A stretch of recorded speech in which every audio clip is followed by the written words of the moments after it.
So in 2011, when Hurricane Irene blew through the Northeast, followed shortly thereafter by a freak snowstorm in October, a lot of us in the Northeast were left without power for several days and caught totally off guard. And I was one of those people.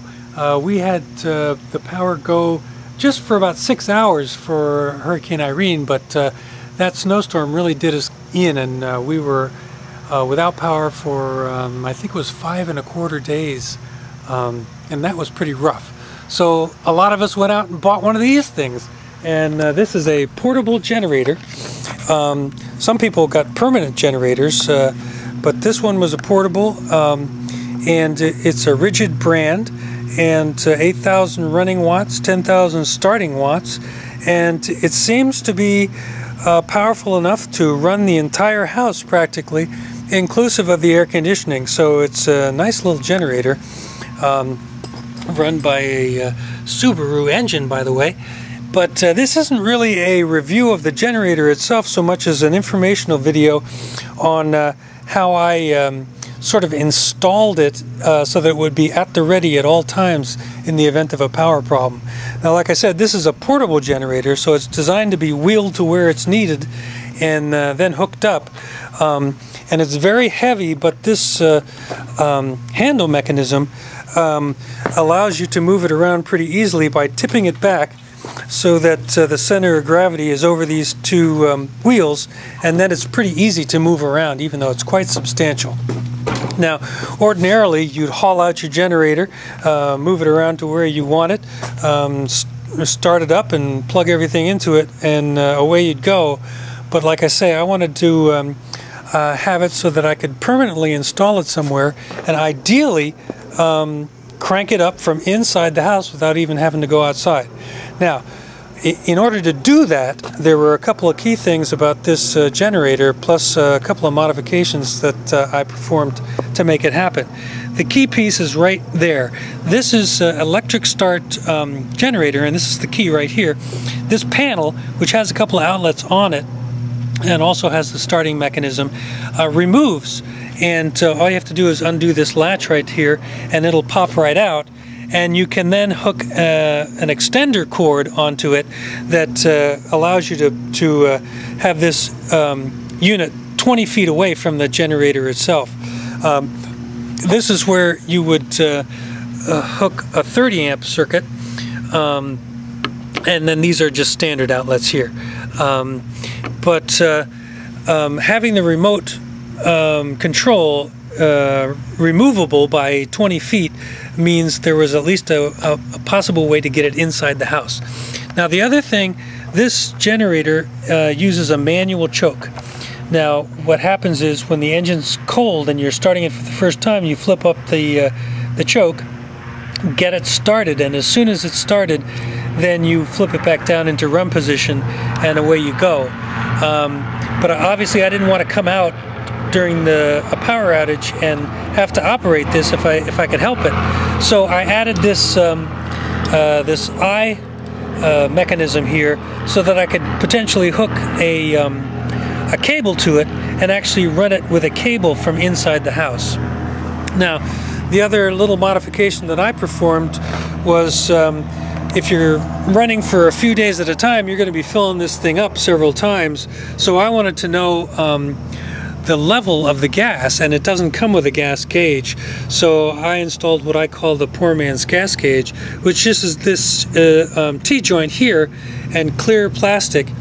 And the clear plastic actually allows the gasoline to flow up and be visible, and if you release the pressure in the tank, it'll actually show you what level the gas is at. And this tank goes clear down to this level, which is equivalent to about here on the tubing, so you can always see how much gas you have. And then all I did in addition to that was add a loop at the top here just to prevent anything from getting in, but still leaving the air pressure is such that you could see the level of the gas when you needed to. So those are the two modifications that I performed, and the built-in features that allowed me to do what I wanted to do. So the next thing we're going to do is fast forward, and I'm going to show you how it looks when it's all installed and functional. So let's go on and do that next. So this is how it looks when it's installed and in place. Now, you may not be able to tell from that shot, but if I back up a little bit here, you can see that I've just placed it underneath the landing of this little deck out back. And although there's a door on the front, which I'll show you later, it's not an enclosure. It's wide open space just underneath this deck. Now, I told you about the removable remote control panel, which was key. You can see that that has been removed, and it's plugged in with this orange extender that runs back into the house. And the other thing that I need to show you that I talked about was the manual choke, and this choke cable, which was purchased just from an auto parts store, also runs back into the house. And I'll show you that here in a second, but that allows me to start it completely remotely, even if I have to use the choke. Now, one other thing, I don't know if you can see that very well, but that's a piece of plywood, but it's totally shingled. So you need to protect this unit from the rain, and there's a good chance that it's going to be raining when you're out of power. So I actually fashioned this little roof guy to go over him to make sure that no rain gets in there. Then the other thing that I did, and this is really mostly for cosmetic value, was that I put this louvered door on the front, and that's just a standard louvered door that you get at Home Depot, and I just basically cut it in half and put it on there. So let me show you how this is routed into the house. Here's the other side of the generator, and that's all extra extension cord there, and you can see the cable and the extension cord running up here. And then we went ahead and cut a hole in the house and ran it straight through to the laundry room with that 2-inch electrical pass-through fixture there. And that was all there was to that. And I just have it routed and secured, and the choke cable itself just has sort of gentle turns, but I did have to soak that choke cable with WD-40 in order for it to work smoothly, because it's going, you know, through the house and down and around and stuff like that. And as it was a little sticky, but with a little WD-40 it's smooth as silk now. So now it's time to go inside and take a look at the control unit and how you start things up from inside the house. Let me show you one quick thing before we go inside. This is where the power from the generator goes into the house. This was installed by an electrician for me, and this 30 amp cable runs clear back to the generator and is plugged in right close to where the orange cord is plugged in, but the orange cord is for the remote only. That doesn't bring the power into the house except for 2 outlets that are on the remote control unit itself. Alright, now we're inside the house. This is where it's installed in the laundry room here, and you can see that it comes in through the wall using the same kind of electrical fixture to secure it. The silver thing is the choke cable, and the orange part is the electrical connection that comes up and is plugged into the remote unit.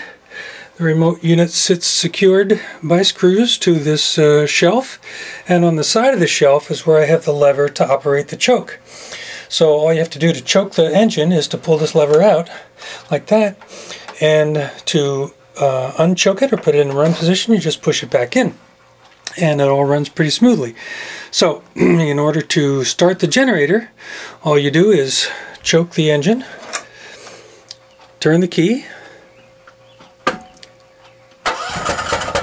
As soon as it starts, push the choke back in, and it gets up to speed. When it gets up to speed, you can see that I've plugged a little night light in here just to show that the generator is now delivering power.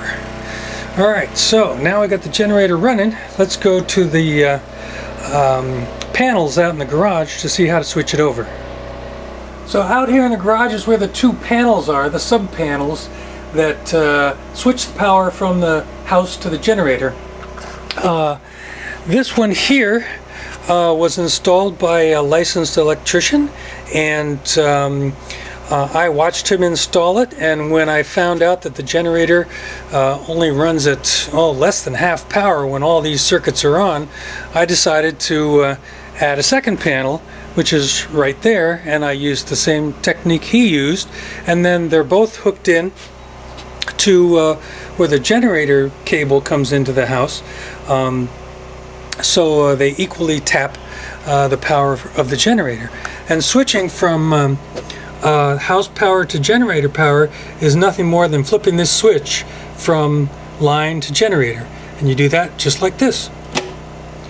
And that's all you do to just switch everything over. You go up and switch all those switches up, and then we're running off full generator. There is one other thing I ought to show you. They don't recommend installing a generator as close to the house as I have it here. But just to be on the safe side, to make sure I was okay, what I did was I installed some extra carbon monoxide detectors like this one right there. This one's just inside the sliding glass door where it's the closest to the generator itself. But I installed another one upstairs, and I have another one down here on this level. And none of them even register when the generator's running, even if it's been running for an hour or so. So I'm sure we're fine the way that we're set up. Now when it comes time to, when you get the power back, it comes time to shut off the generator. It's pretty simple. You just go out to those panels, you flip all those switches back down to house, to line, and so it's running off the utility, and then just come back in here, and ain't nothing more than turning the switch to off.